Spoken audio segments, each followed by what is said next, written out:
നമസ്കാരം. പ്രവാസി മലയാളി പ്ലസിലേക്ക് പ്രിയ പ്രവാസികളെ സ്വാഗതം. പ്രവാസികൾ കേൾക്കുന്ന അല്ലെങ്കിൽ പ്രവാസികൾ എപ്പോഴും കേൾക്കുന്ന ഒരു ചോദ്യത്തിന്റെ ഉത്തരമാണ് ആദ്യത്തെ വാർത്ത എന്ന് പറയുന്നത്. ചില പ്രശ്നങ്ങളാണ്. എന്തായാലും നമുക്ക് വാർത്തകളിലേക്ക് കടക്കാം. പ്രവാസ ലോകത്തെത്തുന്നവർ അടുത്ത കാലത്തായി നേരിടുന്ന ഏറ്റവും വലിയ പ്രശ്നം എന്താണെന്ന് ചോദിച്ചാൽ അത് അപ്രതീക്ഷിതമായി ജോലി നഷ്ടപ്പെടുന്നതായിരിക്കാം. സ്വദേശിവൽക്കരണം ഉൾപ്പെടെ കർശനമാക്കുന്നതോടെ ഒട്ടേറെ പ്രവാസികൾക്കാണ് ജോലി നഷ്ടപ്പെട്ട് നാട്ടിലേക്ക് മടങ്ങേണ്ടി വരുന്നത്. എന്നാൽ ഇതിനെയൊക്കെ മറികടക്കുന്ന രീതിയിലാണ് ദുബായിൽ പുതിയ ട്രെൻഡ് ഉയർന്നു വരുന്നതും. ദുബായിലെ പ്രവാസികളടക്കമുള്ള യുവാക്കൾ ഇപ്പോൾ അധിക വരുമാനത്തിനു വേണ്ടി എയർബിഎൻബിയെ ആശ്രയിക്കുകയാണ്. ചെറിയ അപ്പാർട്ട്മെന്റുകൾ ദീർഘനാളത്തേക്ക് പാട്ടത്തിനെടുത്ത് ഹോളിഡേ ഹോംസ് എന്ന രീതിയിലാണ് ഇവരുടെ പുതിയ ബിസിനസ്.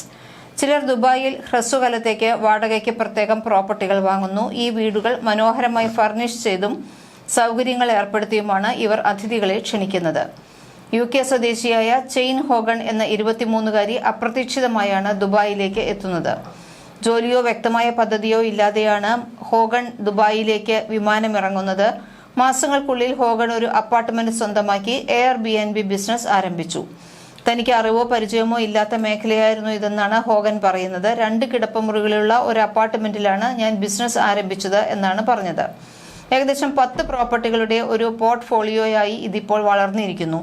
ചിലത് ഉടമസ്ഥയിലുള്ളതും മറ്റുള്ളവ ക്ലയന്റുകൾക്കായി കൈകാര്യം ചെയ്യുന്നതുമാണെന്നാണ് അവർ പറയുന്നത്.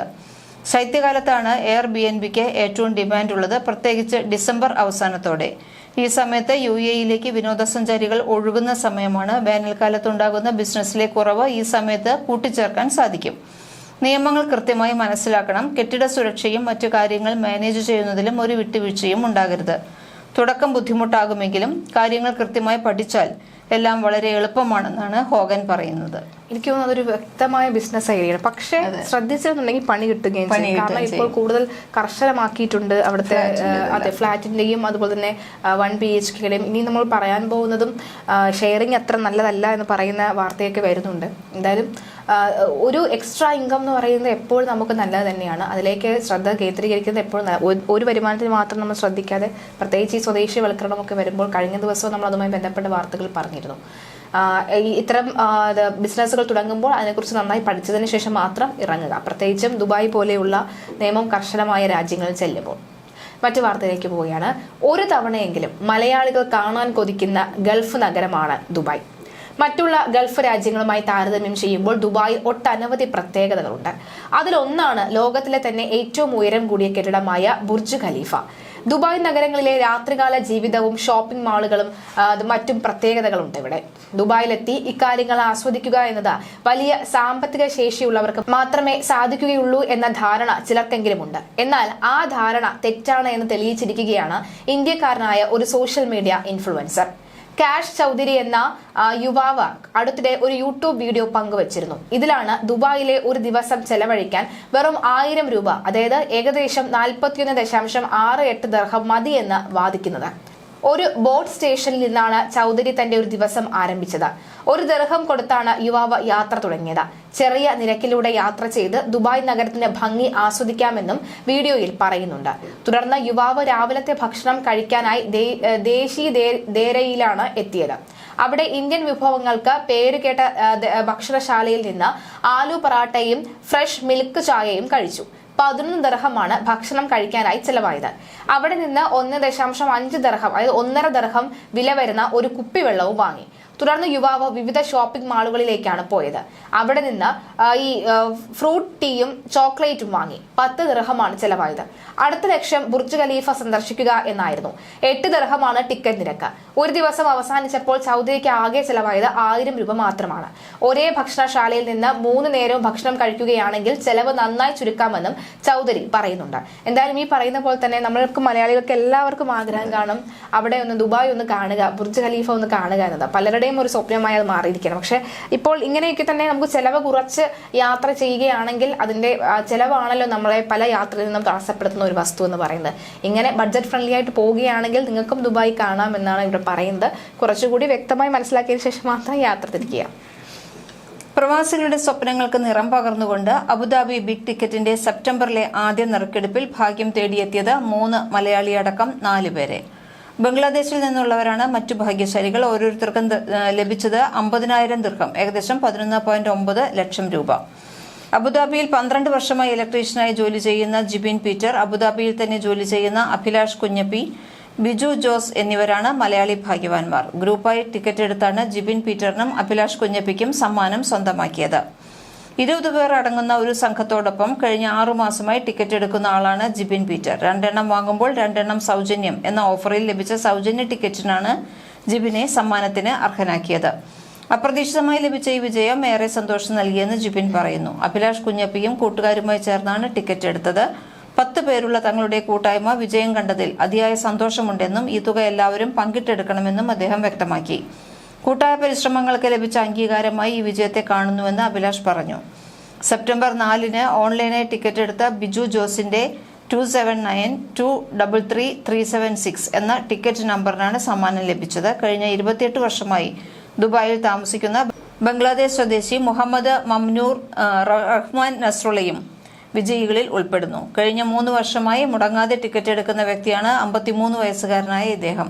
ഈ വിജയം തന്റെ സ്വപ്നങ്ങൾക്ക് പുതിയ ഊർജം നൽകിയെന്നാണ് അദ്ദേഹം പറയുന്നത്. താമസ സ്ഥലം ഞാൻ നേരത്തെ പറഞ്ഞപ്പോൾ നമ്മൾ ആദ്യം വായിച്ച വാർത്തയുമായി ബന്ധപ്പെട്ട് നോക്കേണ്ട ഒരു പ്രധാനപ്പെട്ട വാർത്തയാണ്. താമസ സ്ഥലം അനധികൃതമായി ഈ പങ്കിടുന്നതിനെതിരെ, അതായത് ഷെയറിംഗ് അക്കോമഡേഷൻ നിയമം കടുപ്പിച്ചിരിക്കുകയാണ് ദുബായ്. ഓരോ കെട്ടിടത്തിലും താമസിക്കുന്ന കുടുംബാംഗങ്ങളുടെയോ താമസക്കാരുടെയോ പൂർണ്ണ വിവരങ്ങൾ വാടക കരാറിൽ രേഖപ്പെടുത്തണമെന്നാണ് നിബന്ധന. നിയമലംഘകരായ താമസക്കാരെ വലയിലാക്കുകയാണ് പ്രധാന ലക്ഷ്യമെന്ന് പറയുന്നു. സാധാരണ വാടക കരാറിൽ ഫ്ളാറ്റ് എടുക്കുന്നവരുടെ പേര് മാത്രമാണ് ഉണ്ടാവുക. ഇനി മുതൽ എല്ലാ താമസക്കാരുടെയും പേരുകൾ ഈ ഇജാരിയിൽ, അതായത് ഈ ഒരു കരാറിൽ വാടക ചീട്ട് എന്ന് നമ്മൾ പറയുന്ന പോലെ ഈ ഒരു കരാറിൽ ചേർക്കണം എന്നാണ് ദുബായ് ലാൻഡ് ഡിപ്പാർട്ട്മെന്റിന്റെ നിർദ്ദേശം. ഇതോടെ പരിശോധനയ്ക്ക് എത്തുന്ന ഉദ്യോഗസ്ഥർക്ക് രജിസ്റ്റർ ചെയ്യാത്തവർ താമസിക്കുന്നുണ്ടോ എന്ന കാര്യം പരിശോധിച്ച് സ്ഥിരീകരിക്കാം. ഇവിടെയാണ് നമ്മൾ നേരത്തെ പറയുന്ന ബിസിനസിന്റെ ഒരു പ്രശ്നം വരുന്നത്. കാരണം നമ്മൾ അറിയാതെയാണ് ഇപ്പോൾ ചെയ്യുന്നത്. അതായത് നിയമത്തിന്റെ വഴിയല്ല പോയില്ല എന്നുണ്ടെങ്കിൽ ഇങ്ങനെ ഒരു ബുദ്ധിമുട്ട് ഉണ്ടാകാനുള്ള സാധ്യതയുണ്ട്. രജിസ്റ്റർ ചെയ്യാത്തവർ താമസിക്കുന്നുണ്ടെങ്കിൽ ഏത് ഫ്ളാറ്റ് എടുത്ത ആൾക്കെതിരെ നടപടി സ്വീകരിക്കാനും സാധിക്കും. ദുബായ് ലാൻഡ് ഡിപ്പാർട്ട്മെന്റിൽ നിന്ന് കോ ലിവിംഗ് ഓപ്ഷൻ രജിസ്ട്രേഷൻ ഉള്ള കെട്ടിട ഉടമയ്ക്ക് മാത്രമേ ഒന്നിലധികം പേരെ ഒരേ ഫ്ളാറ്റിൽ താമസിപ്പിക്കാൻ സാധിക്കൂ.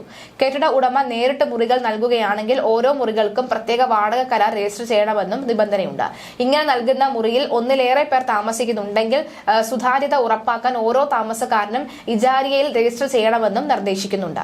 നിയമലംഘകരെ കണ്ടെത്താൻ പരിശോധന ഊർജിതമാക്കി. Dubai land department, civil defence, Dubai municipality എന്ന വകുപ്പുകൾ സഹകരിച്ചാണ് പരിശോധന. നിയമലംഘകർക്കെതിരെ പിഴ ഉൾപ്പെടെ നിയമ നടപടി സ്വീകരിക്കുമെന്നും മുന്നറിയിപ്പുണ്ട്. UAE-യിൽ ഒരു ഫ്ളാറ്റിലോ വില്ലയിലോ ഒന്നിലേറെ കുടുംബം താമസിക്കുന്നുണ്ടെങ്കിൽ നിയമവിരുദ്ധമാണ്. പരസ്പര ബന്ധമില്ലാത്ത ഒന്നിലേറെ കുടുംബങ്ങൾ ഒന്നിച്ച് താമസിക്കുന്നത് സാമൂഹിക കുടുംബ പ്രശ്നങ്ങൾക്കും ഇടയാക്കും. മാത്രവുമല്ല, ഒരു കുടുംബത്തിന് അനുയോജ്യമായ വിധത്തിലുള്ള വൈദ്യുതി കണക്ഷൻ ഒന്നിലേറെ കുടുംബങ്ങളോ പരിധിയിലേറെ ആളുകളോ ഉപയോഗിക്കുന്നത് ആഗ്നിബാധയ്ക്ക് കാരണമാകുമെന്നും അധികൃതർ വ്യക്തമാക്കി. ചെലവ് ചുരുക്കലിന്റെ ഭാഗമായി ഒരു ഫ്ളാറ്റിലോ വില്ലയിലോ ഒന്നിലേറെ കുടുംബങ്ങൾ താമസിക്കുന്നത് വിദേശികൾക്കിടയിൽ പതിവ് തന്നെയാണ്. കുറഞ്ഞ വരുമാനക്കാരാണ് ഒരാളുടെ പേരിൽ ഫ്ളാറ്റ് എടുത്ത് 2 മുറികളിലായി 2 കുടുംബങ്ങൾ താമസിക്കുന്നത്. നിയമലംഘനമാണ് എന്നറിഞ്ഞിട്ടും സ്വന്തമായി ഫ്ളാറ്റ് എടുക്കാനുള്ള സാമ്പത്തിക ശേഷി ഇല്ലാത്തതാണ് ഈ സാഹസത്തിന് ഇവർ മുതിരുന്നത്. എന്നാൽ നിയമം കടുപ്പിച്ചതോടുകൂടി ഇത്തരം താമസക്കാർ ഒന്നെങ്കിൽ സ്വന്തമായി ഫ്ളാറ്റ് വാടകയ്ക്ക് എടുക്കേണ്ടി വരും, അല്ലെങ്കിൽ കുടുംബത്തെ നാട്ടിലേക്ക് അയച്ച് ബാച്ചിലേഴ്സ് കെട്ടിടത്തിലേക്ക് മാറേണ്ടി വരും. വാടക കരാറിൽ പേര് ചേർക്കേണ്ടതുണ്ട്. ദുബായ് ലാൻഡ് ഡിപ്പാർട്ട്മെന്റ് വെബ്സൈറ്റ് വഴി സഹ താമസക്കാരെ രജിസ്റ്റർ ചെയ്യാം. UAE പാസ് വഴി ലോഗിൻ ചെയ്ത ശേഷം മാനേജ് കോ ഒക്യുപ്പൻസ് എന്ന ഓപ്ഷനിൽ ക്ലിക്ക് ചെയ്ത് എത്ര താമസക്കാരുണ്ടെന്ന് രേഖപ്പെടുത്തണം. പിന്നീട് താമസക്കാരിൽ ഓരോരുത്തരുടെയും എമിറേറ്റ്സ് ID നമ്പറും ജനന തീയതിയും നൽകുന്നതോടെ രേഖയിൽ ഇടം പിടിക്കും. പട്ടികയിലുള്ള ഒരാളെ ഒഴിവാക്കാനും സൗകര്യമുണ്ട്. താമസിക്കുന്ന കുടുംബാംഗങ്ങളാണെങ്കിലും എല്ലാവരുടെയും പേര് നിർബന്ധമായും രജിസ്റ്റർ ചെയ്തിരിക്കണം എന്ന കർശന നടപടി വരികയാണ്. തീർച്ചയായിട്ടും നേരത്തെ സൂചിപ്പിച്ച പോലെ തന്നെ സാമ്പത്തികമായി ബുദ്ധിമുട്ടുള്ള ഒരു വീട് സ്വന്തമായി വാടകയ്ക്ക് ഹയർ ചെയ്യാൻ ബുദ്ധിമുട്ടുള്ളവരാണ് ഇത്തരത്തിൽ നിയമലംഘനമാണെന്ന് അറിഞ്ഞിട്ടും പിടിക്കില്ല എന്നുള്ള ധൈര്യത്തോടു കൂടി ഇങ്ങനെ താമസിക്കുന്നത്. 2 മുറിയിൽ 2 കുടുംബം എന്ന രീതിയിൽ താമസിക്കുന്നത്. പക്ഷേ നിയമം അറിഞ്ഞു തന്നെ പ്രവർത്തിക്കുക. അങ്ങനെ പറ്റുന്നില്ല എന്നുണ്ടെങ്കിൽ കുടുംബത്തെ നാട്ടിലേക്ക് അയച്ച് ബാച്ചിലേഴ്സ് ആയി തന്നെ അവിടെ അങ്ങനത്തെ ഒരു മുറി കിട്ടുമല്ലോ, അങ്ങനെ തന്നെ താമസിക്കുക എന്നത്. വെറുതെ കഷ്ടപ്പെട്ട പണം കൊണ്ട് പിഴ അടയ്ക്കേണ്ടതില്ല. അതെ. UAE-യിലെയും GCC-യിലെയും 95% കമ്പനികളും ഇപ്പോൾ സ്ത്രീകൾക്കായി ലീഡർഷിപ്പ് പരിശീലനം നൽകുന്നുണ്ട്. ഇതുകൂടാതെ 79% കമ്പനികൾ സ്ത്രീകളുടെ കരിയർ പുരോഗതിക്കായി ഔപചാരിക മെന്റിങ്ങും എക്സിക്യൂട്ടീവ് കോച്ചിങ്ങും വാഗ്ദാനം ചെയ്യുന്നുണ്ട് എന്നതും ശുഭകരമായ കാര്യം തന്നെയാണ്. കൂടുതൽ സ്ത്രീകളെ കമ്പനികൾ എന്തിനു നിയമിക്കണമെന്ന് പല സ്ഥാപനങ്ങൾക്കും ഇപ്പോഴും പൂർണ്ണമായി മനസ്സിലായിട്ടില്ല. അതിനാൽ സ്ത്രീകൾക്ക് നൽകപ്പെടുന്ന ജോലികൾ എളുപ്പമുള്ള തസ്തികകളാണ്, ഉയർന്ന പദവികളല്ല. ഇതാണ് 42% എൻട്രി ലെവൽ തസ്തികകളിൽ മാത്രം സ്ത്രീകൾ ഉള്ളതിന്റെ കാരണം. അവതാർ ഗ്രൂപ്പിന്റെ സ്ഥാപക പ്രസിഡന്റ് ഡോക്ടർ സൗന്ദര്യ രാജേഷിനെ ഉദ്ധരിച്ച് ഗലീജ് ടൈംസ് ആണ് ഇത് പുറത്തുവിട്ടിട്ടുള്ളത്. 42% എൻട്രി ലെവലിൽ തസ്തികകളിൽ സ്ത്രീകൾ ഉണ്ടെങ്കിലും ഇത് ആശ്വാസകരമായ കണക്കുകളല്ല. ഇത് 50%മോ അതിൽ കൂടുതലോ ആയിരുന്നെങ്കിൽ സന്തോഷം ഉണ്ടാകുമായിരുന്നു എന്ന് പറയുന്നു. ജനസംഖ്യയുമായി താരതമ്യം ചെയ്യുകയാണെങ്കിൽ ഇത് പ്രത്യേകം ശ്രദ്ധേയമാണ്. ഗ്ലോബൽ ഇൻസൈറ്റ്സിന്റെ കണക്കനുസരിച്ച് UAE-യിലെ 11.35 ദശലക്ഷം ജനസംഖ്യയിൽ 63.8% പുരുഷന്മാരും 36.2% സ്ത്രീകളുമാണ്. GCC മേഖലയിൽ 38.5 ദശലക്ഷം, ഏകദേശം 62.8% പുരുഷന്മാരും 22.7 ദശലക്ഷം 37.2% സ്ത്രീകളുമാണ്. GCC സ്റ്റാറ്റിസ്റ്റിക്കൽ സെന്ററാണ് ഈ കണക്ക് പുറത്തുവിട്ടിട്ടുള്ളത്. പുരുഷന്മാരിൽ ഒരു വലിയ വിഭാഗം സ്വദേശത്തെ കുടുംബങ്ങളെ പിന്തുണയ്ക്കാൻ GCC-യിലേക്ക് കുടിയേറുന്ന ബ്ലൂ കോളർ തൊഴിലാളികളാണ്. 100 പേർ എൻട്രി ലെവലിൽ ഒരു കോർപ്പറേഷനിൽ ചേർന്നാൽ 60% സ്ത്രീകളും 40% പുരുഷന്മാരുമാണെങ്കിൽ വർഷങ്ങൾ കഴിയുന്തോറും സ്ത്രീകളുടെ എണ്ണം കുറഞ്ഞു വരും. 42% സ്ത്രീകൾ മാത്രമാണ് എൻട്രി ലെവലിൽ ഉള്ളതെങ്കിൽ ഉയർന്ന തസ്തികകളിൽ ഇത് ഒറ്റ അക്കത്തിലേക്ക് കുറയും എന്നാണ് പറയുന്നത്. തീർച്ചയായിട്ടും അതും നമ്മൾ ശ്രദ്ധിക്കേണ്ട കാര്യം തന്നെയാണ്. കാരണം ഒരു അഭിമാനമുള്ള വാർത്തയാണ്. കാരണം സ്ത്രീകൾ മുൻപന്തിയിലേക്ക് വരുന്നു. അതെ. സൗദി അറേബ്യയിൽ ഗൂഗിൾ പേ സേവനത്തിന് ഔദ്യോഗിക തുടക്കം. രാജ്യത്ത് ഗൂഗിൾ പേ വഴി ഓൺലൈൻ ഇടപാടുകൾ വൈകാതെ നടത്താൻ കഴിയും. വരും ആഴ്ചകളിൽ രാജ്യത്തെമ്പാടും സേവനം ലഭ്യമാക്കുമെന്ന് ഗൂഗിൾ പേ അധികൃതർ അറിയിച്ചു. റിയാദ് എക്സിബിഷൻ ആൻഡ് കൺവെൻഷൻ സെന്ററിൽ നടന്ന മണി 2020 മിഡിൽ ഈസ്റ്റ് കോൺഫറൻസിൽ സൗദി സെൻട്രൽ ബാങ്ക് ആണ് പ്രഖ്യാപനം നടത്തിയത്. സൗദി സെൻട്രൽ ബാങ്കും ഗൂഗിൾ അധികൃതരും പങ്കെടുത്ത ചടങ്ങിൽ വെച്ചാണ് ഇക്കാര്യം പ്രഖ്യാപനം നടത്തിയിരിക്കുന്നത്. ഡിജിറ്റൽ പേയ്മെന്റ് മെച്ചപ്പെടുത്തുന്നതിന്റെ ഭാഗമായാണ് നടപടി. സൗദി അറേബ്യയിലെ നാഷണൽ പേയ്മെന്റ് സിസ്റ്റം മാഡ വഴിയാണ് ഗൂഗിൾ പേ പ്രവർത്തിക്കുക. വിഷൻ 2030 ലക്ഷ്യങ്ങളിലൊന്നാണ് സാമ്പത്തിക മേഖലയെ മെച്ചപ്പെടുത്തുക എന്നുള്ളതെന്ന് അധികൃതർ പറയുന്നു. ഗൂഗിൾ പേയ്ക്ക് പുറമെ അലി പേ പ്ലസ് പേയ്മെന്റുകളും ഈ രാജ്യത്ത് ലഭ്യമാകും. സൗദി സെൻട്രൽ ബാങ്ക് ഗവർണർ ഇത് സംബന്ധിച്ച് കൂടുതൽ വിവരങ്ങൾ പങ്കുവച്ചു. ഫിൻടെക് മേഖലയിൽ സൗദി അറേബ്യ വലിയ മുന്നേറ്റം നടത്തുകയാണ് എന്നും അദ്ദേഹം പറഞ്ഞു. 2026ഓടെ അലി പേ പ്ലസ് പേയ്മെന്റുകൾ സ്വീകരിക്കാൻ സാധിക്കും. ഡിജിറ്റൽ സമ്പദ് വ്യവസ്ഥ ശക്തിപ്പെടുത്തുക, മണി ഇടപാടുകൾ 2025ഓടുകൂടി 70% കുറയ്ക്കുക എന്നിവയാണ് പ്രധാന ലക്ഷ്യങ്ങൾ. ഗൂഗിൾ പേ സേവനം സുരക്ഷിതവും എളുപ്പത്തിൽ ഉപയോഗിക്കാവുന്നതുമാണ്. മാഡ കാർഡുകളും ക്രെഡിറ്റ് കാർഡുകളും ഗൂഗിൾ വാലറ്റ് ആപ്ലിക്കേഷൻ ഉപയോഗിക്കാൻ സാധിക്കും. ഗൂഗിൾ പേ സേവനം ആരംഭിക്കുന്നത് സൗദി അറേബ്യയുടെ ആവശ്യങ്ങൾ നിറവേറ്റാനും ഡിജിറ്റൽ പേയ്മെന്റ് എളുപ്പമാക്കാനും ലക്ഷ്യമിട്ടാണ്. ഇത് ഫിൻടെക് രംഗത്ത് സൗദി അറേബ്യയുടെ സ്ഥാനം ഉറപ്പിക്കും. സാമ പ്രസ്താവനയിൽ അറിയിച്ചിട്ടുണ്ട്.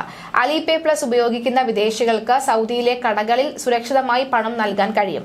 സൗദി അറേബ്യയുടെ ഫിൻടെക് ഡിജിറ്റൽ പേയ്മെന്റ് രംഗത്തെ വളർച്ചയ്ക്ക് ഇത് സഹായിക്കും.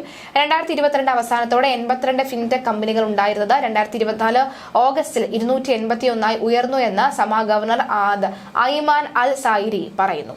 ഈ മേഖലയുടെ വളർച്ച രാജ്യത്തിന്റെ ലക്ഷ്യങ്ങൾക്കും ആഗോള നിലവാരത്തിനുമുള്ള പ്രതിബദ്ധതയുടെ ഭാഗമാണ്. ഈ മേഖലയിൽ 3 ഇരട്ടി വളർച്ചയുണ്ടായി എന്നാണ് അദ്ദേഹം പറഞ്ഞത്. ഏകദേശം 9 ബില്യൺ സൗദി റിയാൽ, $2.39 ബില്യൺ നിക്ഷേപം ഈ മേഖലയിൽ ആകർഷിക്കാൻ കഴിഞ്ഞു. ഇത് നിക്ഷേപകർക്ക് ഏറ്റവും ആകർഷകമായ മേഖലയായി മാറിയെന്നും പറയുന്നു. സൗദി അറേബ്യയുടെ പേയ്മെന്റ് സംവിധാനം ലോകത്തിലെ തന്നെ ഏറ്റവും മികച്ച ഡിജിറ്റൽ സംവിധാനമായി മാറിയെന്ന് അൽ സയാരി അഭിപ്രായപ്പെട്ടു. 2024 മൊത്തം റീറ്റെയിൽ പേയ്മെന്റുകളിൽ 79% ഇലക്ട്രോണിക് പേയ്മെന്റുകളാണ്. 2023 10.8 ബില്യൺ ആയിരുന്നത് 2024 12.6 ബില്യൺ ആയി ഉയർന്നു എന്നും അദ്ദേഹം വ്യക്തമാക്കുന്നു. എന്തായാലും ഗൂഗിൾ പേ ഒരു വലിയ തലവേദനയായിട്ട് പലരും അത് എടുത്ത് കളയുന്ന ഒരു സാഹചര്യമുണ്ട്. അതായത് ഗൂഗിൾ പേയുടെ പ്രശ്നമല്ല, അതുള്ളത് കൊണ്ട് തന്നെ പെട്ടെന്ന് നമ്മൾ പൈസ ഇടപാട് നടത്തുന്നത് അറിയില്ല. പെട്ടെന്ന് നമ്മൾ നടത്തിക്കൊണ്ടിരിക്കുക. അതുകൊണ്ട് തന്നെ കയ്യിലെ പണം പോകുന്ന വഴി അറിയില്ല. തീർച്ചയായിട്ടും ഗൂഗിൾ പേ ഒരു ഘട്ടത്തിൽ വലിയ സഹായവും തന്നെയാണ്. ഇനി നമുക്ക് ഒരു കാലാവസ്ഥ എങ്ങനെയാണ് എന്ന് നോക്കാം. സൗദി അറേബ്യയിലെ റിജാൽ അൽമായിലുണ്ടായ കനത്ത ഇടിമിന്നലിൽ 72 ആടുകൾ ചത്തു. അൽ അഹൽ ഗ്രാമത്തിലാണ് അപകടമുണ്ടായത്. ഇടിമിന്നൽ സമയത്ത് ആട്ടിൻകൂട്ടം മരത്തിനടിയിൽ ആയിപ്പോയി. കനത്ത മഴ ഈ മേഖലയിൽ വൻ നാശവും വിതച്ചിട്ടുണ്ട്. ഗവർണറേറ്റിന്റെ വടക്കു പടിഞ്ഞാറ് ഭാഗത്താണ് അൽ അഫ്രാൽ ഗ്രാമം. കനത്ത മഴയെ തുടർന്ന് ആടുകൾ മരത്തിന് താഴേക്ക് മാറി നിൽക്കുകയായിരുന്നു. ഇന്നലെ ഉച്ചയോടുകൂടിയാണ് ഗ്രാമത്തിൽ കനത്ത മഴയും ഇടിമിന്നലും ഉണ്ടായത്. നിലവിലും അവിടെ മഴയുടെ സാന്നിധ്യം കൂടുന്നുണ്ട് എന്നാണ് റിപ്പോർട്ടുകൾ സൂചിപ്പിക്കുന്നത്. മറ്റു വാർത്തകളുമായി നമുക്ക് അടുത്ത ദിവസം കാണാം. നമസ്കാരം.